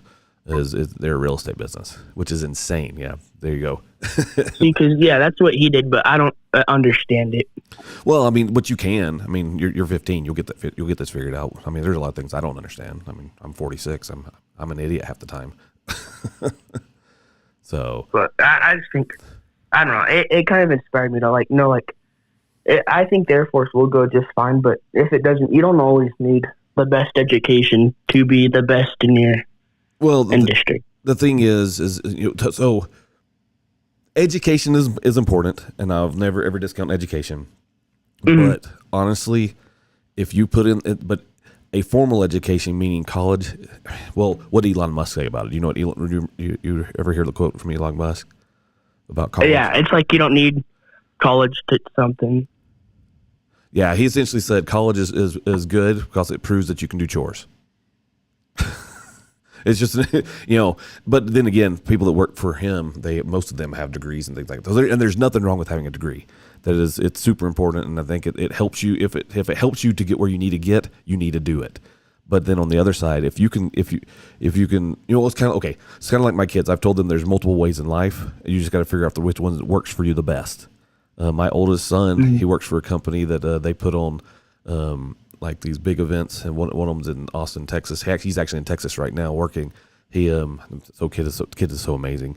He they do this event called what's it called, Pumpkin Nights, and they what they do is they just go out and they create this giant event, and he helps run this thing, helps put it together, and he makes good money. Now he's going to college part time, and he's slowly doing because he wants to get a degree because he knows education is important. Again, it's all about that education side. I mean, you can get education in 100 different ways. If you want to learn about something, YouTube is there. There's library books. There's literally a person can learn anything they want to learn if they want to learn it. But it just comes down to just doing it, and that's the part. People just need to not be lazy, and that's really the key when it comes to any of this is stop being lazy and just do things.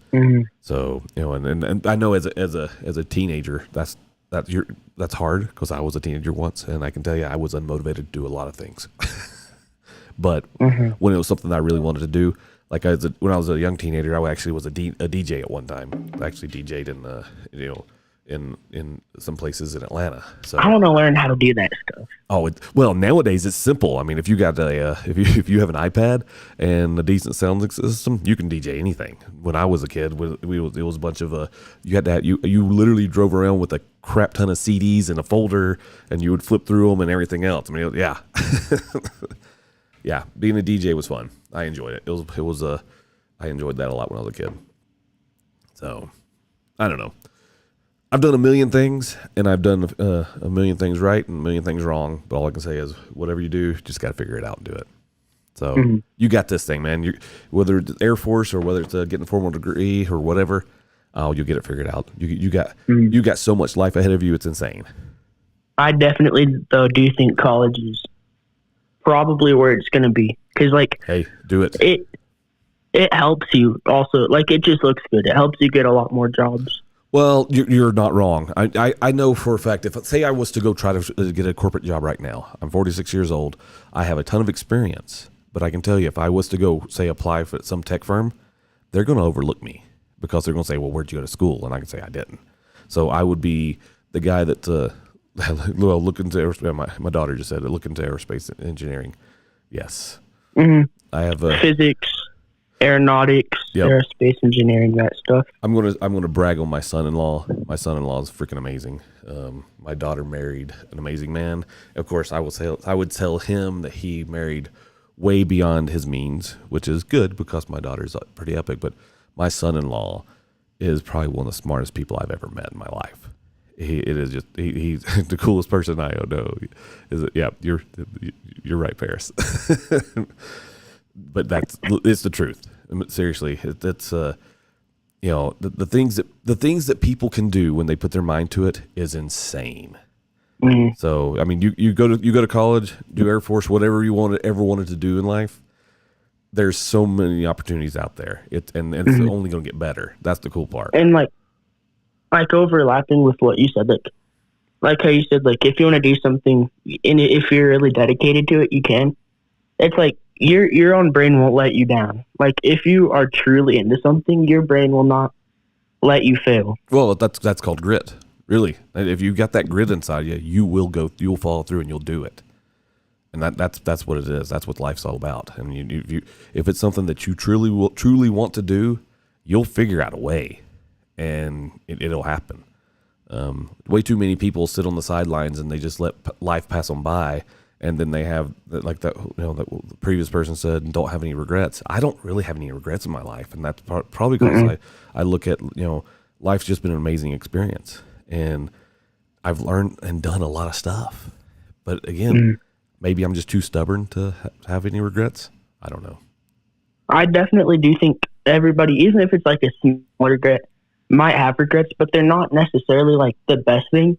Because if you spend all your time thinking about what you could have done, and should have done, you're not going to live in the moment, and it almost pulls you down in a way, and it makes you not sad, but it makes you almost well, it's a hindrance to your life. I mean, if we always think about the what if I coulds, our life will never be the same. It's kind of like talking negative to yourself. And which I think we all do that as people, especially if in general, if people are more humble, they typically down themselves a little bit, and probably because there's some we all have insecurities, And you know, and I think that's when we talk down to ourselves. What happens is when you're negative, even in your own brain about yourself, you start believing it.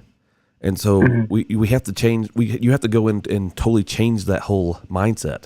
You know, if you're a negative person, then you have to change to be a positive person. And the only way to do that is to say positive things. And it starts with yourself. I mean, hate to say it, but, we made fun of it when, Saturday Night Live used to be funny at one time. In the 90s, it was kind of funny. Nowadays, it's kind of not funny. I still watch recordings of that stuff. But, there was I can't remember it was like, Steve Smalley or something like that. I can't remember what it was, but he would look in the mirror and he'd say, "I'm good enough. I'm smart enough, and doggone it, people like me." Honestly, those affirmations need to happen. I mean, as dumb and as much as we joked about that when I was a kid, it's real. If you talk bad about yourself, then who's going to talk good about you? I mean, you need to be the first person to talk good about yourself, because then other people will see that they'll see something in you, like, oh man, this guy's doing something. There's something about him. People can see the positivity, and when they see that positivity, they can actually, they can feel it, and when they feel it, they know exactly how they can. Well, honestly, they can know how they trust you. And a lot of it is like, what's the word? Like, oh my gosh, I just had the word and I forgot it. It's You're good. I've had dealt with a brain injury since December. Oh my gosh, what just happened? So I understand words disappearing. Oh, it's like a lot of your like body language. Oh yeah, body language is key. Because if you look like if you look positive and stuff, it like your body just like it looks like that too, and it just like I almost want to say like it just like if you walk into a room and people and like you're really like if you're humble but like if you're really like mentally strong and stuff and you walk into a room, people will see that. Oh yeah. For me, and this may sound weird, this is one reason I love my wife. So I am on this is weird for especially a guy that's been doing this, going to be doing tons of live streaming pretty much almost every night and things like that, just to talk to people and about things. I am actually a shy person. Now, that being said, I force myself to get into situations that make me get out of that shyness box. When I was a teenager, boy, it was hard. I mean, I was perfectly fine being left alone. My wife calls me the extroverted introvert because that's what I am. Okay. I guess if I get to know somebody, I'm very extroverted, but like if I'm getting introduced to someone, I'm so quiet. But the thing is, I think those people too. I think you're probably the same way. You're a people watcher, so you watch people in public, and you kind of get insights on how people are because of how because you understand people a little bit. Now, my wife in general, she's my anchor, and my kids can testify to this. But when I'm in the room with my wife, I feel like I am invincible because I know she's got my back. She will always be there and push me through to make things happen. My wife is the coolest person in the world, and that's my eyes. Again, I tell people I married a 10. I mean, she's a 10 in beauty, she's a 10 in personality, but the only thing she's probably rough on is the fact that she's from Florida, and you don't mess with Florida people. It's either hit or miss. It's like there's no middle ground. I will tell you, I'm a firm believer that any two people can, if they're willing to work any relationship out, they can get it worked out. Doesn't matter. I honestly believe that two people who have never met could get married, and those two people can make a marriage work if they're both willing to put in the effort. Now, that's something on a total different subject, but the reality is, for me, my wife is my anchor. My daughter's like a certified yapper. So, she's my anchor. Without my wife, am I in a room by myself? It is hard for me to, especially in a group of strangers, it is hard for me to take that first move. But once I get that, that's why when the TV show I was just on and filming a few months ago, the first few days were hard for me because I had to figure out, okay, you got to get out of your brain, got to get out of your mind. and then start introducing yourself to people, because I didn't want to, for what I was doing, I didn't want to get eliminated and get forced out. So I was actually there for a long time, which was cool.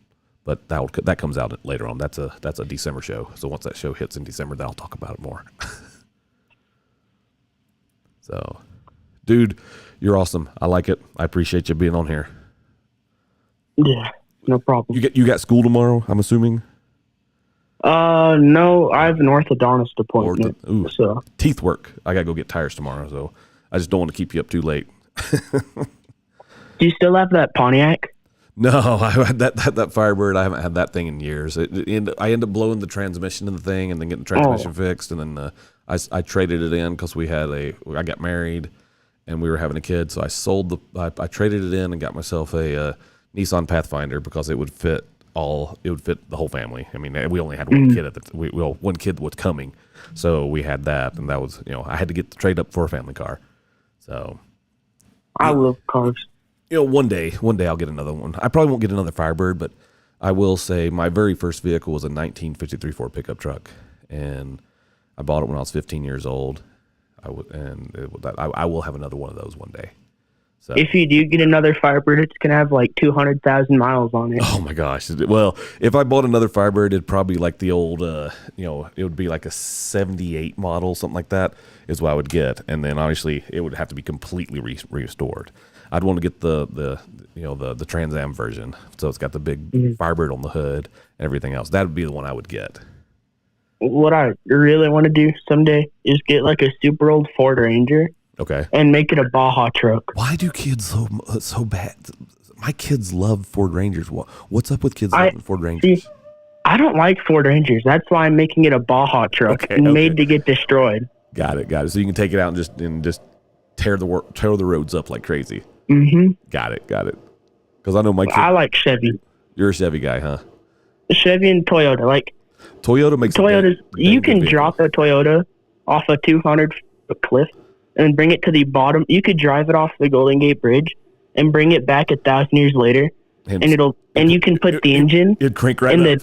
You can put the engine in the truck bed and put the key, and and you can crank it and it'll start right up. Yep. Yeah, I think it was the guys that were on what was that show? British show about cars. I can't think of the name. Yeah, I know what you're talking about. They put it on. They dropped one from a crane. They put one on top of a building, and it still like started. Something gears. Yeah. Essentially, those guys took a Toyota truck and tried to destroy the dang thing, and it still they drowned it in the ocean, and it started right up. I mean, it was just insane. Mm-hmm. So, yeah, I agree. Those are good vehicles. Old Fords used to be good, but I don't know. Like they kind of just known for it blowing up. Yeah, not as bad as Dodges though. That or the Ram vehicles. Yeah. But no, I like my 53 Ford pickup truck. It had it wasn't the original engine. It had what was it? It was a V8 out of a Buick Skylark. So it was a big block engine that was put in this truck. So I'll get one again one day, and that'll be my next vehicle. I don't know what I want my daily to be. What I'm really thinking about is like just a car that it's affordable, but it's like a 2006 Nissan 350Z Performance Coupe, and I can just like tear it apart, put in so much more money on nice parts, and then make it the coolest car. I love the Z cars. My brothers have always had Z cars.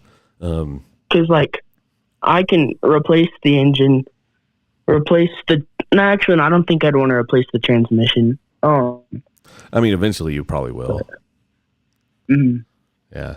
So but you can do so much. My daughter's bragging about her husband's he has a 2005 Toyota 4Runner, and she's reaching 300,000 miles and drives as smooth as and acts like it was has 500 miles on it. So my dad has like the old 2003 Toyota Tacoma, and it was still like the single cab, and it's like it's like a 4-cylinder, and that we call it tetanus, but it'll beat any other truck at rock crawling and off-roading, Like, it is the best truck. I tell you what, my son drives our we've got a 2010 Nissan Pathfinder, and it's got almost 300,000 miles on it. And the air conditioning doesn't work in the car, but the car drives good. It really does. I mean, it's got some issues. It will probably need an engine within the next couple of years at the latest, because it's got a knocking noise that we can't figure out where it's coming from. So, I mean, the thing is, when I bought the car, I only spent I think I spent $2,000 for the car. It was 18. I think it was 1,800 if I remember right. It's been a good car. I mean, it's got almost 300,000. That's not bad at all. I mean, I think it will roll over 300,000 within the next couple of months. So I don't know. I firmly believe if you do the minimum, if you change the oil, change tires, flush your fluids and things like that, a car can last you forever if you just take care of it. But I don't know. That's just me. And that's partially why I don't want to get all the nice parts right away, is because eventually, with how I'm going to be driving it, I'm going to be young and immature and do burnouts, have to change the tires every other week. Yeah, you don't want to do that. So I'm going to hold off until I get all the nice parts, and then start to add them on piece by piece. Yeah, so that's essentially me. Once we move back south, then I'm going to get myself I'll find another 53 Ford pickup truck. Between 53 to 55. I don't want the 56 truck, because I like the slanted front windshield versus the straight up and down. That's the big. The thing about those pickup trucks, though, is you can drive about 50 miles and have to refill the tank again. Yeah, but I'm old. I've got that adult money, so I don't mind. Yeah. One thing that I've thought about doing. This is a crazy idea, and I think some people have done it already. I love a good Mini Cooper. I'd love to have an old Austin Mini, but that'd be amazing. My grandma, she rips a Mini Cooper now, and so she's they're like fun 76. vehicles. They really are. But so whenever she was young, she had a Bentley, and she still has it, but now she has a Mini Cooper. And I swear, that thing is just like a Bentley, but way tinier and more, or not tinier actually. Bentleys are tinier, but it's just like a 4-seater Bentley. Let me tell you, a Mini Cooper is a fast, ridiculous little car. You wouldn't think they'd be fast, but they're adult go-karts. That's the only way I can describe it. It's an adult go-kart. They are so fast. And it might not even be that, but they have a lot of torque. Well, so funny story. When we lived in Tennessee, we found out that our daughter was allergic to kiwi, and the only reason we know that is because she called us. So we live probably about 35 minutes, 40 minutes from the closest Walmart, and so she calls us and she's like, "I think I'm allergic to kiwi." And we're like, "How do you know?" And she's like, "Well, it's harder to breathe." She took a bite of a kiwi because she was home alone. And with her siblings, and we had our youngest child, if I remember, right, was in the back of in the car, and I'm driving my little Mini Cooper S, and we were probably about 15 minutes from the house, normal driving, and so then when she calls us, I'm like, okay, I'm on the way right now. I gunned it. I mean, I think the fastest I've ever had that Cooper, I had a chip in it, things like that. So I think the fastest I've ever been was 150, but we passed our local cop. I was probably doing at least 110. When I passed him, and he was giving somebody a ticket. So I got someone out of a ticket because he jumped back in his car and started chasing us. And luckily, we knew the local cop. So my wife calls him and says, "Hey, it's us. We were in that little black car that went speeding by. Our daughter has an allergic reaction." And so he turned off his light. He should have called me. I would have gone and checked on her. But yeah, it worked out. We got home and she was fine. But she is allergic to kiwi. But yeah, I can tell you. That sucks. I love kiwi. Kiwi is delicious, very much so. I'm only allergic, and I'm deadly allergic to peanuts. And I don't know why, but I somehow managed to eat a peanut every other month. Well, peanuts are delicious, and I love a good peanut butter sandwich. So I'm sorry that you have a peanut allergy. It's been a while since I've eaten a peanut, but it was last year, or maybe 2 years ago, during FFA. They made peanut butter cookies, and I didn't know it was peanut butter. Ooh. And I was a little bit hey, it smells like peanut butter, but it's a cookie. I'm not going to turn down a cookie. You're like, it's a chance I'm willing to take. Yeah. So I ate it, and I started feeling a little funny, and I tasted the peanut butter. So I went to the nurse's office, and if I'd showed one more symptom, I would have had to have my epinephrine and be escorted out. Wow, you have to, get that EpiPen out. My wife's allergic to bees, and so we have to. I told her the other day. I said being that we're moving back south, we need to make sure we keep an EpiPen around us all the time because, bees are like crazy back south. So, yeah. But surprisingly, like, I don't know if it was just adrenaline or something, but like my EpiPen did not hurt. Like, even though it has such a long needle, like, whenever I would go into anaphylaxis, like, all it honestly feels like is since they, like, jab it in your leg so hard, all you feel is the pressure. It just feels like somebody taking their fist and pushing it into your leg, but you don't actually feel the needle. Right. And it's so weird to me, but it really doesn't hurt. Well, the fact that they exist and they keep people alive, that's just important enough for me. Man, I tell you what, all these weird allergies, man. But my daughter, she's like, Huey slaps. It does. But she doesn't eat them that much anymore. At least I don't think she does. I hope she doesn't. She's an adult now, but yeah, crazy, man. Oh man. Well, I don't want to keep you, man. I appreciate you wanting to jump in here and talking about this stuff because honestly, you're not wrong on your views of life. All I can say is I wish the best for you, and I hope it works out. So, thank you. My daughter didn't realize it. She just says, "Wait, mom's allergic to bees." Yes, she is allergic. I think that's the worst allergy you can have. Bee allergies. Because you almost you can keep yourself from eating a kiwi. You can't control nature. That's true. You get stung by a bee. That's just random, and the fact that could kill you. That's just like boom, crazy. I don't know. I think peanut allergy would be worse though because there's so much stuff that's made with peanuts. It's just amazing. Like, thankfully for me, Chick-fil-A uses refined peanut oil, so they actually take the protein of the peanut out. So that helps out. So you at least if it wasn't refined. You at least get to taste the delicious flavors of Chick-fil-A. Not a sponsor. And McDonald's and Sonic and all that. I do know that a lot of restaurants are slowly going back to like using beef tallow, which is really good. That honestly, any food that's cooked in beef tallow is the way to go because it's healthier for you, to be honest, versus all these seed oils. But that's another story. Anything beef is better. You're not wrong. My life as of late is. Because I'm trying to lose my weight again, so I'm pretty much on the carnivore diet at this point. So I live a very. Life. I've heard a lot of positive things about eating all meat and just like protein.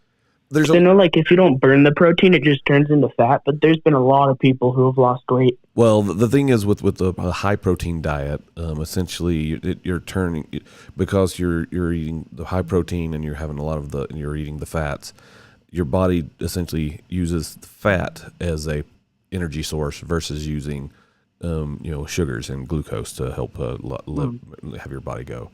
There are some slight negatives to it because it's boring as crap, but in general, it's not bad. I would say, for the most point, most people don't even need to do it. I do know that there are good health reasons. I know I've been able to keep my blood pressure under control because of it, and I don't have to take my blood pressure medicine because my body is actually forcing itself to do the right stuff versus what it was doing before. So there's a lot of good things about it, other than just being boring. That's the hardest part.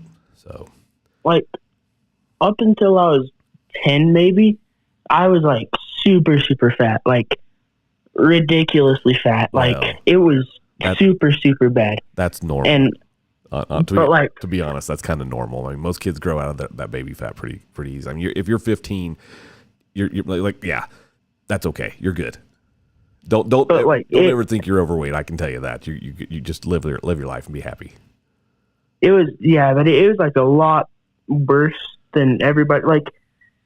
It was concerning, but I decided I'm not, because instead of being all offended by that stuff, I used it as kind of motivation. I've got to change this. So we saw somebody. And most of the time that stuff didn't work, but this lady, she, without a lot of exercise and really just changing my diet, I lost 40 pounds in 3 months. Wow. Which was ridiculous. But I'm like pretty average now. Well, Honestly, I might be like, I don't know. I've been working out a lot. I'm strong. I'm happy. well, the key thing is, I always tell people that they need to, everybody needs to eat healthy. Health, that's the key thing. If you're not eating healthy, then you're ruining your life. I mean, the more ingredients there are in the food, and especially if you can't pronounce them, like I can, you for the most part, that food is horrible for you. That's why my parents don't let me drink energy drinks. They say if you can't pronounce this word, like there's just so much words that like they're made in a lab. Like those ingredients are made in a lab. I will strongly advise to listen to your parents on that one, because energy drinks honestly are probably one of the most horrible things a person can ever take into their body. I had a Red Bull once, and this is when it was fairly new-ish, roughly, and I am very caffeine sensitive, put it that way. So if I had a Dr. Pepper, technically it could keep me awake for a couple of days, which is stupid. So I had this one Red Bull, and I thought I was going to die. My heart was racing so bad. I'm like, this is not for me. And then the more research, especially as I get older, the more research I look into health and food and things like that. My gosh, our bodies can live. So what one of the best pre-workouts for a person to ever have, and I know a lot of pre-workouts have caffeine in them. You know what one of the best pre-workouts is? Salt water. So yeah, seriously, salt water. I don't know if you've heard of it, but I have this like powder stuff, and it's called Element. Yeah, but it's I used to not like it, but it's grown on me. Well, again, just got to be healthy. Bottom line in life, if we exercise and we eat right, and we can sneak in the average sweet every now and then. I don't think we should have sweets all the time. Like, so my wife and I, we went to the movies tonight, and we saw the Ronald Reagan movie, which is honestly a really good movie. It's a kind of a good biopic of Ronald Reagan. But I've been trying not to eat a lot of sweets. My sweet for tonight was literally, I got a thing of sliced fruit, chopped up fruit from the grocery store. And yes, we sneak it. I've had people like, you sneak food into the movies. I'm like, I don't sneak it in. I just carry it in with me. And they don't say anything to me. At my age, they don't give a crap. But who hasn't taken food into the movies? I've taken full pizza into the theaters before. So I've seen a woman make it look like she was pregnant because she had a bowl full of candy. If I remember right, my oldest daughter has done the same thing. I think she went to Hobby Lobby and bought one of those half round, styrofoam bowls. And if I remember right, and I may be wrong, I had a brain injury back in December. Yep, she just agreed. Yep, that's right. And she bought that, and then they filled it with candy and went to the movie theater. And so she looked like she was a pregnant teenager or something like that. So, but needless to say, she had her candy and she enjoyed her movie, and no one said a thing. So. And with the energy drinks thing, it's interesting because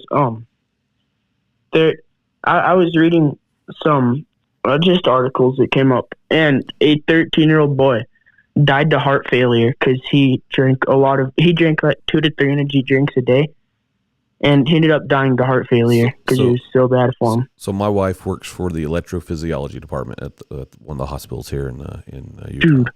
And about Texas Roadhouse, that's whenever we discovered I had an allergy to peanuts. Because we walked in, all the peanuts everywhere. The moment we got in the door, I turned into a blueberry. Like, have you seen Willy Wonka and the Chocolate Factory?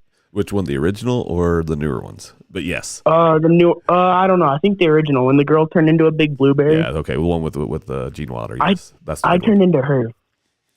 Well, it was bad. I'm glad you didn't die. I can tell you that. Yeah. So she snuck in Texas Roadhouse is what she was saying. It wasn't candy. She snuck in Texas Roadhouse into the theaters. My kids and the things they do, I gotta love them. But yeah, no, yeah. Dang, I drink pre-workout 5 times a week. You guys are crazy. I mean, I get it. People do it all the time. So my wife, because she works for the electrophysiology department, those doctors are firm believers that the pre-workouts, well, put it this way, not pre-workouts, but energy drinks, it keeps them in business, because they have to go in and they do all the pacemakers and things like that. All these companies that make these energy drinks, they're making doctors more rich. I'm not saying it's a conspiracy. I'm just saying that it's something that we gotta start thinking outside the box on. There's a reason why we don't have the energy that we have. Really, they're just in it for the company, for the money. Well, I mean, bottom line. So in our society, we have a society that literally runs off of the dollar. Knowing that we willingly give up our money for stuff that tastes good or makes us feel good. That's what it's all about. If we can figure out how to get those same effects without doing, that type of stuff, that's why, honestly, energy drinks are no different than a drug. And people don't want to ever admit that. It's literally a drug. And because people become so addicted to it and they have to have it. Oh, I got to have, this many times to keep me going during the day. Once you're off of caffeine, your life changes. And you get enough rest and you get enough sleep. I'm no doctor, and my advice is just dad advice is all I would tell people. But once you do that, your life changes. If you listen to your body will tell you what you need. Your body will tell you if you need a little bit more sleep, get some more sleep.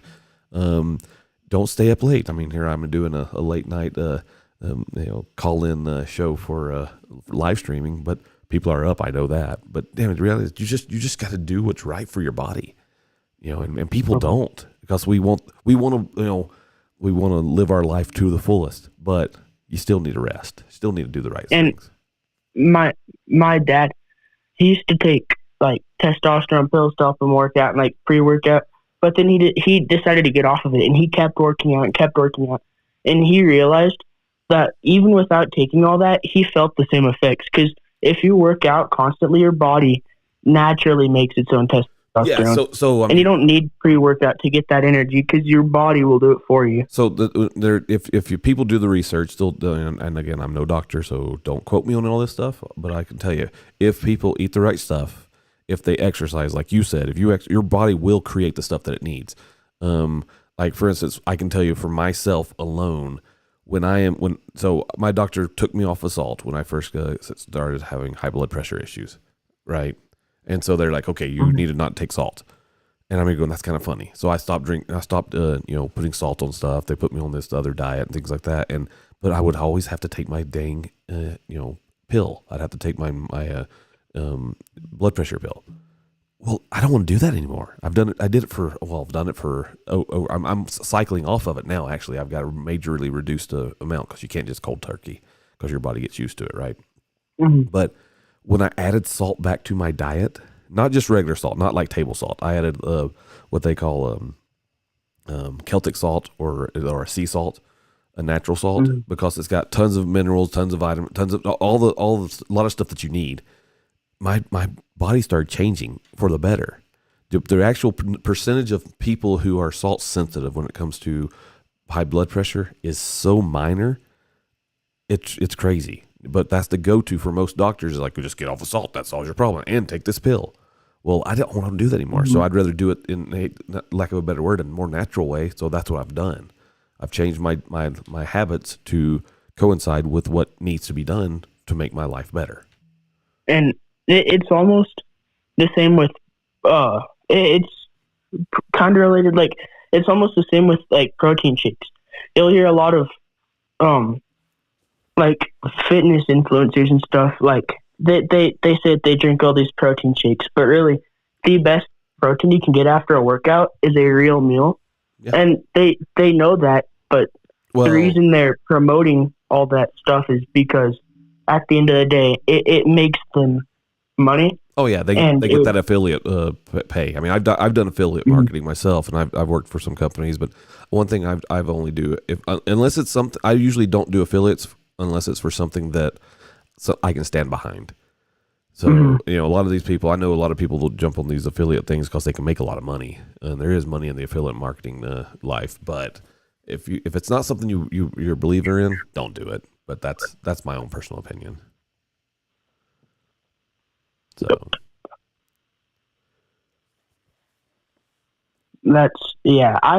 I've it's a very deep pool that I want to get started, and for now I'm just trying to like dip my toes into it, see what it's all about. But me and my mom are starting soon, and it's worked because her best friend did it, and she ended up making 6 figures in 6 months.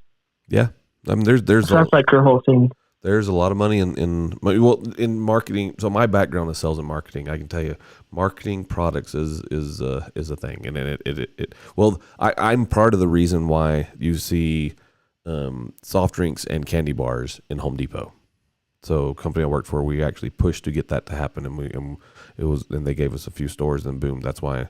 Because people, construction guys, they're getting their drinks and candy at gas stations, but when they rolled out the big push for it to be in a cash register, boom, it was big money for them. That's a lot of money. There's a reason why it's on eye level with kids too, when you at the checkout level, because kids like candy, but whatever. There's so much thought process that goes into it. Oh yeah. Well, when it comes to marketing, now it's all done with computers these days. That's why every store you go to, you have to either download their app or you program your phone number, and then every time you put that phone number in, they give you a little small discount or whatever on your products.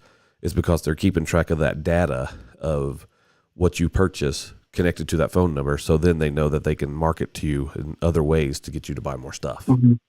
Like on social media and stuff, how it's all just the algorithm. But it's almost like for marketing too. If Instagram sees that you're buying fitness clothing products, they'll show you more of it. Well, but they'll even listen to you. I mean, that's the reality. If just the fact that you said fitness clothing, I guarantee tomorrow I'm going to see some advertisements on my Instagram talking about fitness clothing. I guarantee it's going to happen.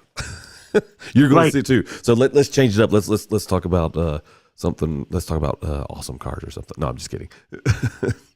Yeah, Facebook Marketplace cars. Yeah.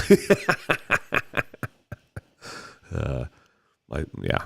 Anyway, well, you get some sleep, my friend. It's getting late, Yes, and I appreciate you jumping on here and talking to me and telling me some cool stuff. I really do. And we can do this. I'm going to do this quite often, so jump in anytime. And again, I'm all ears for everything. So what? So you said you had a YouTube channel? yeah, so it's under the same name. I mean, my YouTube is All right. it's called everything I do is either underneath the name of the Youngblood Life or the Youngbloods. So I'm gonna try to get you as many subscribers as I can. well, I appreciate that very much. That's awesome. I'm just a dad that likes talking to people and doing things. So that's me. So, but yeah, if you ever got a problem and you go to talk about it, I'm all ears. I'll talk about anything. And if it may not be good advice, but at least it won't. In reality, it could be worse. So who knows? Yep. All right. All right. Thank you. No problem, man. We'll see you. We'll talk to you later on. All right. Bye. Bye.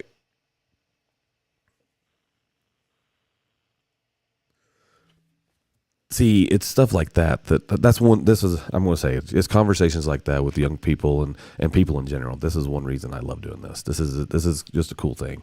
The people I get to meet, the conversations I get to have, the collective of information that people have in general and that we can learn from each other is pretty dang amazing. Now this young kid, he's going places. He really is. He's got his mind set on some stuff. He's going to do it, and I firmly believe that he is going to achieve his goals in life.